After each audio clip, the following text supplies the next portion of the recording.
اکثر ایسا ہوتا ہے کہ کوئی دوست امتحان سے پہلے زیادہ نہیں پڑھتا، لیکن اس کے نمبر ہمیشہ بہت اچھے آتے ہیں۔ اور وہیں کوئی دوسرا دوست ساری رات جاگ کر تیاری کرتا ہے، لیکن جب رزلٹ آتا ہے تو نمبر کچھ خاص نہیں ہوتے۔ تو بھائی آخر ان دونوں میں فرق کیا ہے؟ ایسا کیوں ہے کہ جو کم محنت کرتا نظر آتا ہے وہ اکثر بہتر نمبر لے جاتا ہے؟ یہ ایک ایسی پہیلی ہے جو بہت سے لوگوں کو پریشان کرتی ہے، لیکن اس کا جواب بڑا دلچسپ ہے۔ تو پھر کیا ہے اس کا راز؟ کیا یہ صرف قسمت کا کھیل ہے یا اس کے پیچھے کوئی خاص ٹیکنیک چھپی ہوئی ہے؟ چلیں آج اس راز سے پردہ اٹھاتے ہیں۔ دیکھیں، راز اس بات میں نہیں ہے کہ کس کو کتنا آتا ہے، بلکہ اس بات میں ہے کہ وہ اپنے علم کو پیپر پہ پیش کیسے کرتا ہے۔ اسے کہتے ہیں آنسر رائٹنگ سکلز۔ اور مزے کی بات یہ ہے کہ یہ ایک ایسی مہارت ہے جسے کوئی بھی سیکھ سکتا ہے، اور آج ہم اسی پر بات کریں گے۔ تو چلیے شروع کرتے ہیں امتحان کی سب سے اہم حصے سے، یعنی بالکل شروعات سے۔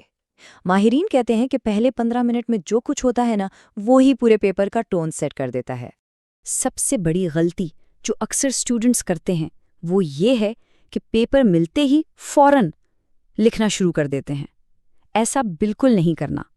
اس کے بجائے پہلے کچھ منٹ سکون سے بیٹھنے، پورا پیپر پڑھنے اور یہ پلان بنانے میں لگائیں کہ کون سے سوال پہلے کرنے ہیں۔ اس سے ذہن بھی فریش ہو جائے گا اور گھبراہٹ بھی کم ہوگی۔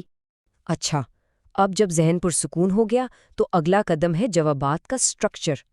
ایک بات یاد رکھنے والی ہے کہ مقصد ہے ایگزامینر کا کام آسان بنانا۔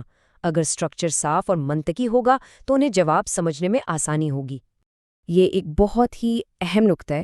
جو تجربہ کار ایگزامینرز ہیں نا، وہ بتاتے ہیں کہ وہ ایک ایک لفظ نہیں پڑھتے، وہ بس ایک صاف ستھرا منظم پیپر دیکھنا چاہتے ہیں جسے چیک کرنا آسان ہو۔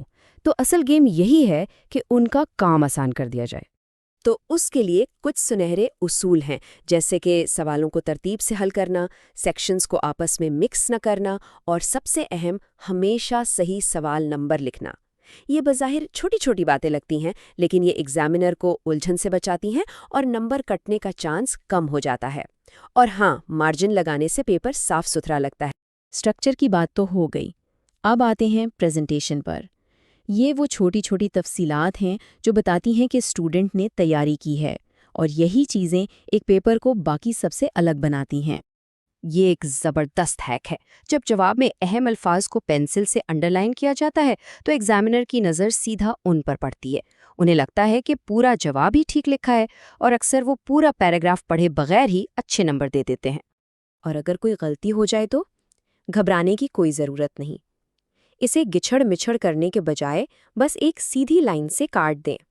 اس طرح پیپر صاف ستھرا اور پروفیشنل لگتا ہے۔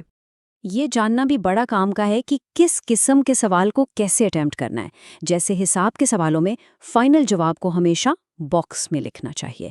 فرق بتانے والے سوالوں کے لیے ٹیبل بنانا سب سے اچھا ہے، اور ڈائیگرام ہمیشہ گہری پینسل سے بنا کر اس کے نیچے اس کا نام ضرور لکھنا چاہیے۔ اور یہ کچھ ایسی غلطیاں ہیں جن سے ہر قیمت پر بچنا ہے۔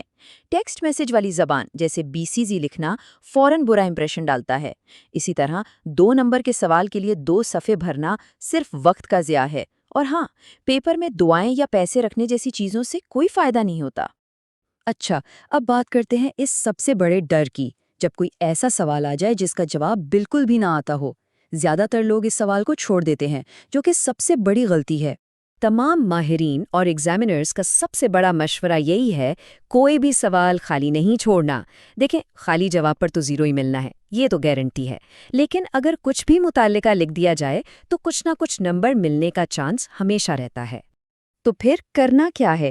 یہ 4 قدموں والی اسٹریٹجی اپنائیں۔ پہلے یاد کریں کہ یہ سوال کس چیپٹر سے ہے، پھر اس چیپٹر کے اندر کا ٹاپک پہچانیں۔ اس کے بعد اس ٹاپک کے بارے میں جو کچھ بھی یاد آ رہا ہے اسے ایک صاف ستھرے پیراگراف میں لکھ دیں۔ یقین کریں، یہ خالی صفحہ چھوڑنے سے لاکھ گنا بہتر ہے۔ تو آخر میں ساری بات گھوم پھر کر ایک ہی نقطے پر آتی ہے۔ ایگزامینر کے نقطہ نظر سے سوچیں، وہ جلدی اور اچھے طریقے سے پیپر چیک کرنا چاہتے ہیں۔ اگر کوئی ان کا کام آسان بنائے گا تو وہ لاشعوری طور پر اس کے حق میں ہوں گے اور اچھے نمبر ملنے کا امکان بڑھ جائے گا۔